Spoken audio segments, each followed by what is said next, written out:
लोग जब पूछते हैं अपनी हुकूमत से कि हमें सस्ती रोटी चाहिए, वो जब अपनी हुकूमत से सस्ती रोटी मांगते हैं तो वो कहते हैं हमने आपको शऊर दिया।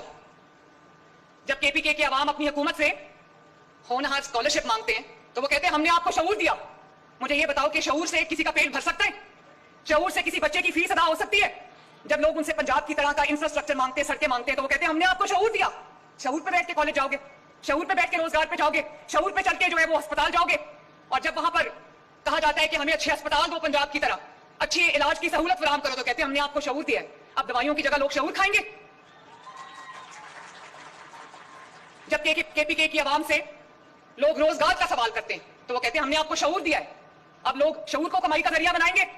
जब केपीके के लोग उनसे अच्छी सवारी मांगते हैं, ग्रीन इलेक्ट्रो बस मांगते हैं, मेट्रो मांगते हैं, तो वो कहते हैं हमने आपको शऊर दिया है। तो क्या शऊर पे बैठ के लोग सड़कों पे ट्रैवल करेंगे? आवाज आ रही है मुझे आप सबकी? आ रही है?